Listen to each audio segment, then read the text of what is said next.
Yo, what is going on, guys? Matthew Vians here, aka the Clockmaster. So the OG fans, y'all already know who this is, man. Y'all say your name, brother. Phil Effects. Captain Phil FX in the building. Phil Effects. Phil FX. You not captain no more? Nah, I had to drop the captain. You had to drop. Why you had to drop the captain? Steve Rogers is no longer the captain no more. Oh, so I come felt on, it's man. only right to drop the captain. You know what I mean? The OGs will always call you Captain Phil. I'll still take it. I mean, you're still in my phone as Captain Phil. If you know, you know. You've been. If you know, you know. Look, man. Do you know the vibes? But do the vibes know you? All right. No, I copied that from my cousin. No, he did his intro on my sister's video. He was like, "Yo, you already know the vibe, but do the vibes know you? It's your boy." And so I was like, "Wait, what?" But anyways, guys, y'all see by the title of the video, Spider-Man: Far From Home, spoiler-free, yes, sir. review. So, Captain Phil, hear me. It's a habit. Phil Effects. Mm-hmm. Please go ahead and explain. You can still call me Captain. Fine, Captain Phil. If you guys want to find him on Instagram, on Phil Effects, right? Yeah, Phil Effects. Phil Effects 7. Okay. Mm-hmm.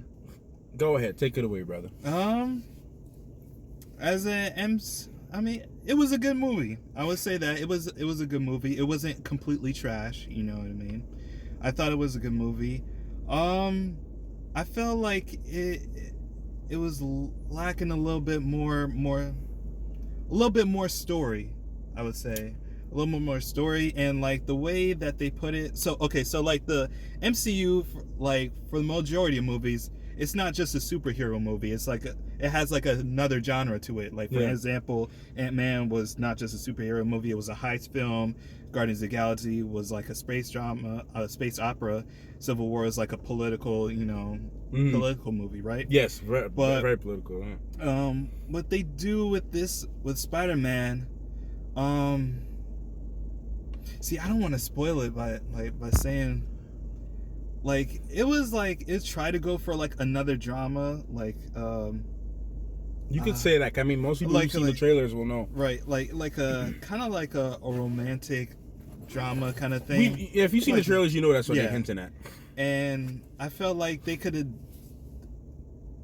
been either they could have done a little bit more with that, or they could have just like left it as like a Spider-Man movie, like it's just a simple superhero, like a good superhero movie, right? But yeah, I felt like there was just lacking details. They could have added a little bit more story to like some characters, especially like after the snap. Yeah. After the snap, you would think like there's so much to catch up on. It's been like 5 years for like half the universe. Pause real quick. That van looked like an Iron Man van. Yeah, it does. It really does. I see it. The red and gold. I see it. But yeah, I felt like there could have been so much more with the story. I don't know. Yeah, no, I mean you pretty much summed it up with that. I agree with everything you're saying. Like one, it's not my favorite Spider-Man movie. And obviously, it's kind of cool because this movie came out on my birthday. Today's my birthday, guys. So it dropped, Spider-Man's one of my favorite heroes, and to have his movie drop on my birthday is pretty darn cool. And I enjoyed my time watching the film. I watched it with my friend Michelle and her brother. She didn't want to come on camera because she camera shy. But I watched it with them, and we all pretty much have the same like opinion on the film. Like it's not bad, but it's not the best one that I've seen. Right. The villain, how they set up certain things, it was pretty obvious. The story was pretty much predictable for the most part. A lot of the events that happened was pretty much predictable. And I just felt like certain characters were also wasted in this. Like, my friend didn't like how they did Flash, and I agree now. Like, I don't like how they do Flash. They did not do injustice at all. They could have Alright, sorry guys, our camera got. Oh, sorry, yeah, our camera got cut off for a second because it got too hot. Sorry, excuse me, but yeah, we were pretty much just saying the same thing. Like, I mean, again, not my favorite Spider-Man film, but it's worth seeing Definitely. it's worth seeing. It's definitely worth seeing. You kind of see how Iron Man's legacy kind of gets you know, more, you know, passed down, Yeah, and you see, of the yeah, you're torch. passing of the torch happening. You get to see some more, you know, relationships between like Happy and Peter develop, and Right. you know, Aunt May, or Aunt Bay, as I should say, you know, different. Oh man. Aunt May. But yeah, I mean, it's just a lot of this, just a lot of the movie. There's a lot of good, and there's some forced moments, like some things that felt forced. I didn't feel like it should be there. I think Jake Gyllenhaal played the best he could with what was given to him. I didn't see his performance was bad at any at all. I felt his performance as Mysterio was pretty good. I like how they handled Mysterio. It was different. Like, yeah, it was. I was about to say, like, it was different because, like, he's like in the comics, he's like a magician, and he uses like his own like gas to like create illusions. Mm-hmm. But the way they did it, I was like, okay. At first, I didn't want to like have like expectations because I know it's MCU and they switch up like characters' backstory, and like they give like different abilities of what they can do, and you know. So I was like, okay, with Mysterio, all right, I see it now. I knew that they were gonna have him create the elementals. I just didn't know how they were gonna go about it. I didn't know how they were gonna do it, or you know, how they were just gonna take on that challenge. But I knew it was gonna get done at some point. So I was like, okay, well, let's see what they do with it. And I found Jake Gyllenhaal as his Mysterio character. I found him very likable. I found him likable. You know, and then certain things happening, like, okay, all right, whatever. But you know, if you're familiar with the Mysterio story in the comic books, you should already know what's going to happen, or what goes down with it. I like the motive too, because you know every villain has to have that you know that motive where it's like, okay, all right, can you see what can you feel what he's trying to do here? Can you see why he would think this is justifiable and all that? But they didn't get to that really. It was slow to get into like the reason why he was doing what he was doing. There was a certain scene that felt almost too comical and cheesy though. That whole revelation scene.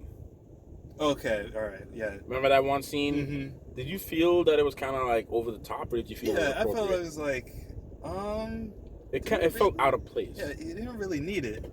Yeah, it didn't feel like it was an MCU movie. It felt like I was watching like a musical. Pretty much. Where the bad guy was just like, hey, I'm gonna take over your house and something. He's like, look what he did to us. Look what he did to you. We're gonna get through him. Something. Like, and I'm like, oh my, this is like, all right. They didn't do that in the movie, but I'm just saying it kind of felt like there was no singing whatsoever. It was no singing, but like this that at all. You know, it just kind of felt like, okay, you know what scene it reminded me of? What? You ever seen Beauty and the Beast? I actually haven't. I haven't seen it. The live action one? Yeah. No, I haven't seen it. Have you seen the original? Yes. Do you remember when Gaston was in the when he was in when they were eating food and they were singing the Gaston song? Yep. It reminded me of that scene. I could see that. A lot. Yeah, there are some similarities. I see that. Like very few mild similarities. But no, I don't want this to drag on too much because it is a spoiler-free review. Soundtrack was good as usual. Michael Giacchino, and nothing. The only thing memorable in this thing to remember was the theme song, which he created in Spider-Man: Homecoming, which was used again as motifs throughout this entire movie. There is a song that they used where I was like, okay, all right, that's great. Like, it was like, there was like towards the ending, towards like the you know, the ending. I was like, oh wow, stay for the end credits. Yes. Stay for the end credits. The end credits. Stay for the end credits. Oh my gosh, the end credits open up a whole new world. I was just like, oh man, end credits were awesome. All right then. Especially somebody's in this, and you're like, oh shit. I was like, okay, if you're an OG Spider-Man fan, you would appreciate the end credits. Before we close this off, what would you rate this movie out of 10? Rate this out of 10? Yeah. It's kind of hard. I would have to see it again to give it like a final rating. Well, just based off of your first viewing. Based off my first viewing, I'll definitely give it like a 7 or 8 out of 10.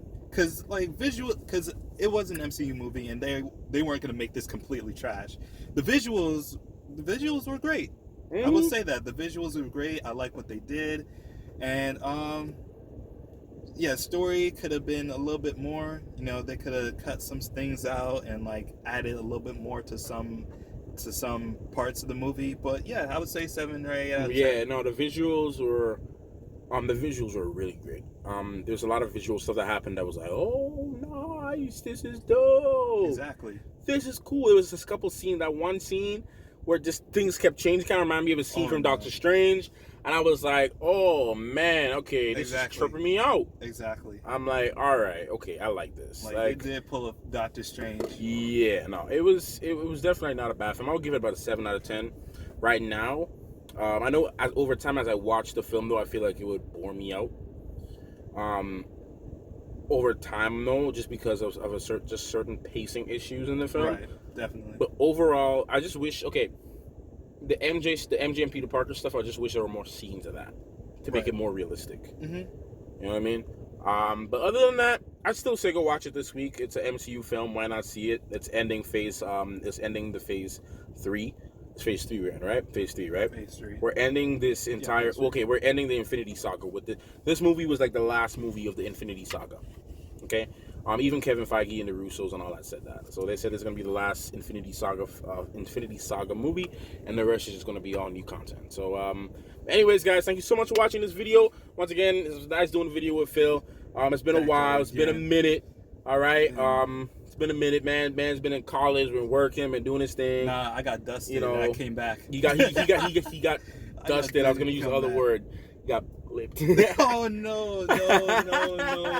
We don't talk about. We don't talk about that word. Oh no! Yeah, but he came back. I'm gonna try to, get him more on the channel. We talked briefly about like bringing back an old series just for old time's sake. The Versus series. Those debates are funny as jack.